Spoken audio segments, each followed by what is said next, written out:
Shalom mes frères et sœurs en Christ.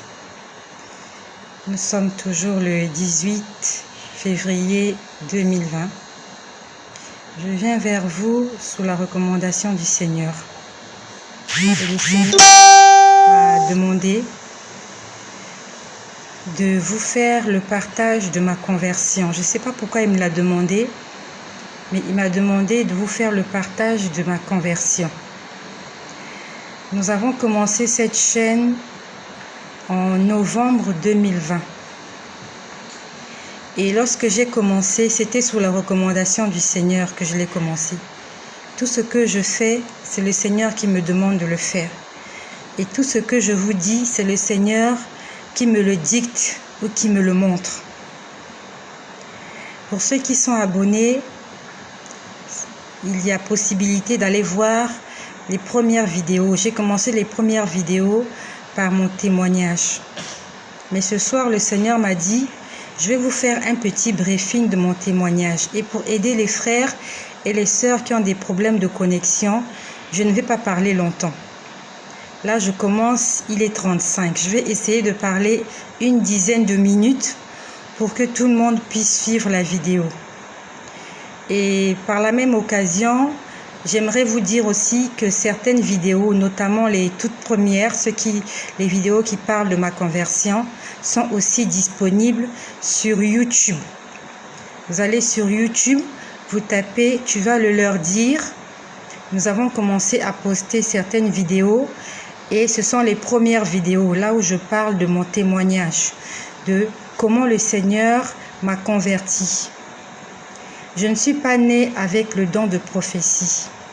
Je ne suis pas née avec le don de vision.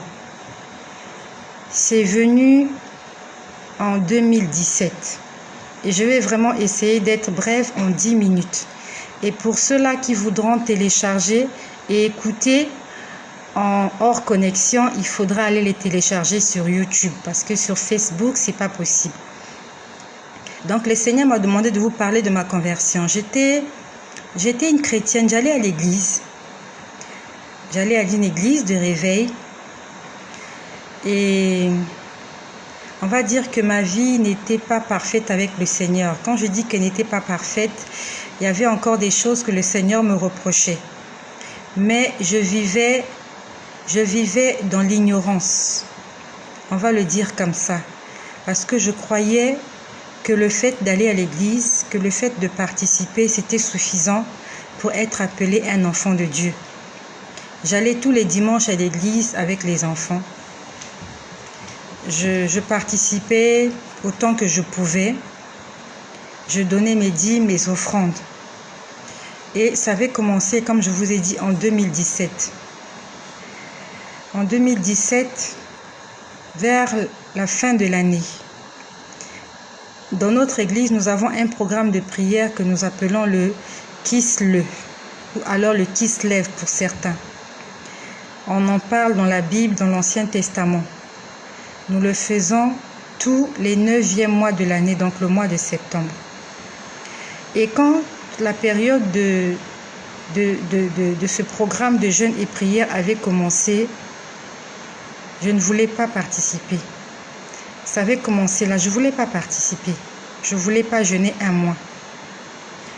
Et il y avait une voix qui me disait, au départ ça commençait par la voix. J'entendais d'abord la voix. Une voix qui me disait, tu vas jeûner. La voix me disait, tu vas jeûner. Et la voix avait tellement insisté que j'avais commencé par jeûner. Et ça a commencé comment? C'était un soir. C'est pour te dire, toi qui m'écoutes, que la mort peut survenir d'une minute à une autre. D'une minute à l'autre, tu peux te retrouver basculer de l'autre côté et tu te rendras compte que c'est terminé. Et tu ne pourras plus rien faire et personne ne pourra plus rien faire pour toi. J'aimerais te dire que si tu veux servir Dieu, tu dois le faire de ton vivant, pendant que tu es encore en vie. Après la mort, il n'y a plus rien à faire. Donc ce soir-là, j'étais allée me coucher. C'est le Seigneur qui m'a demandé de vous le dire parce qu'il y a beaucoup de gens qui n'ont pas entendu mon témoignage.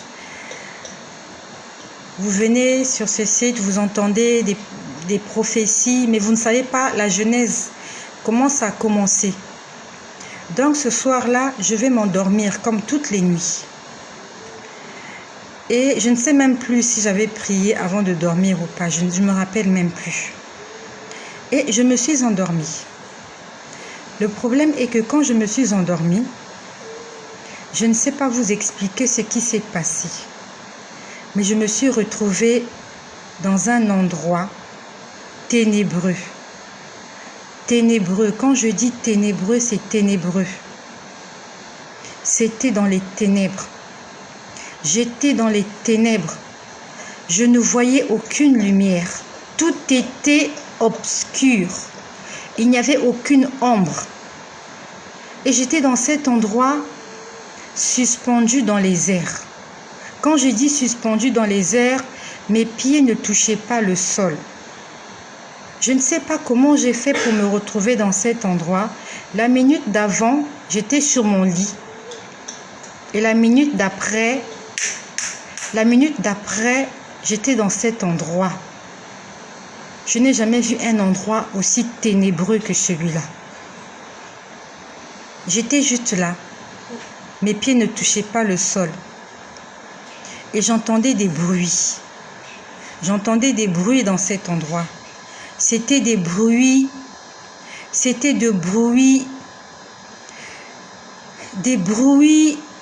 des choses qui tombaient.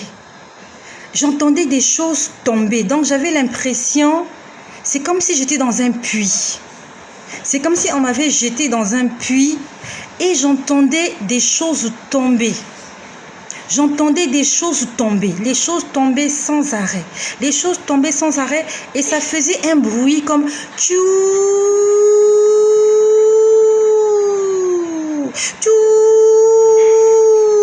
tchou. Ça tombait, ça tombait, ça tombait, ça tombait. Les choses tombaient et j'étais là, dans cet endroit. Mes pieds ne touchaient pas le sol. Je ne voyais rien. Je ne voyais même pas mon corps. Il n'y avait même pas il n'y avait même pas une ombre. Il n'y avait même pas une silhouette. Parce que quand vous sortez dans la nuit, même quand il n'y a pas d'électricité, il y a une petite lueur. Dans cet endroit, il n'y a pas de lueur. Il n'y a pas de lueur dans cet endroit-là où je me suis retrouvée. J'étais là, suspendue dans les airs, en train d'entendre des choses tomber. Les choses tombaient. Et ça tombait sans arrêt, sans arrêt, sans arrêt. Les choses tombaient sans arrêt. Je suis restée là des heures. Je ne sais pas combien de temps je suis restée dans cet endroit. Mais quand j'étais là, je me posais juste la question de savoir quel est cet endroit et qu'est-ce que je faisais là. Parce que de toute ma vie, je n'avais jamais été dans un endroit aussi ténébreux. Jamais. De toute ma vie. Je n'avais jamais vu un endroit aussi obscur, aussi noir. Et j'étais là. J'entendais des choses tomber sans arrêt. Je vais être bref. Je vais vous faire ça en plusieurs petits morceaux pour ceux-là qui n'ont pas de grande connexion. J'ai commencé à 36, il me reste encore 3 minutes. Et je vais revenir comme ça là, vous l'expliquer de temps en temps. J'étais là, les choses tombaient, et ces choses tombaient sans arrêt. Je ne savais pas ce qui se passait autour de moi, je ne voyais rien du tout. Puis au bout d'un très long moment, je ne peux pas vous dire, la nuit fait 8 heures. Je ne sais même plus à quelle heure j'étais montée au lit, mais on nous demande de dormir 8 heures.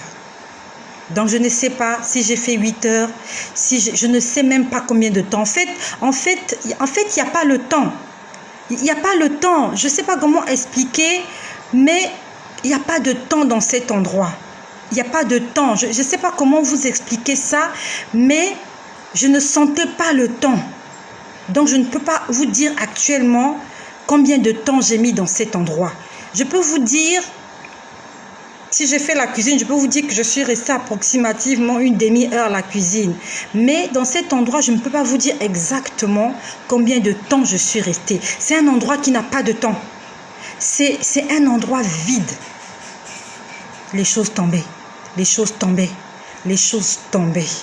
Il faisait un bruit tout comme, je sais pas, comme des fûts. Vraiment, ça faisait un bruit comme lorsqu'on jette une bombe.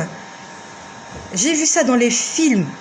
Lorsqu'on jette une bombe, non, un missile, quelque chose comme ça. Il y a un bruit que ça fait tout. C'était comme ça, c'était un bruit, on va dire un bruit sourd.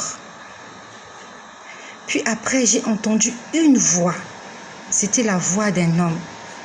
Il me reste quelques minutes. C'était la voix d'un homme. Je ne l'ai pas vu. Mais cet homme était sur ma droite. Parce que lorsque la personne a parlé, j'ai tendu mon oreille vers la droite. Je savais que la personne était à ma droite. Il y a une personne qui m'a parlé. La personne m'a dit exactement ceci. Est-ce que tu entends ces bruits? Je lui ai dit oui, j'entends ces bruits. Je ne l'ai pas vu parce qu'il faisait obscur. Il m'a dit, est-ce que tu entends ces bruits? J'ai dit oui, j'entends ces bruits. Il me dit, est-ce que tu sais ce que c'est? Je lui ai dit, je ne sais pas ce que c'est. Il m'a dit, tu es en train d'entendre le bruit des âmes qui tombent en enfer chaque seconde. Je répète. Je vais vous répéter ça. J'ai entendu une voix, la voix d'un homme sur ma droite. Je ne l'ai pas vu. Il ne m'a pas touché. Il m'a juste parlé à l'oreille. Il m'a dit, est-ce que tu entends ces bruits? Je lui ai dit, oui, j'entends ces bruits. Il m'a dit, est-ce que tu sais ce que c'est? Je lui ai dit non, puisque je ne voyais rien. Il m'a dit, tu es en train d'entendre le bruit des âmes qui tombent en enfer chaque seconde. Et c'est comme je vous ai dit, ça tombait sans arrêt. Au départ, j'étais là, j'entendais juste des choses tomber, des chutes de quelque chose. Je ne savais pas ce que c'était.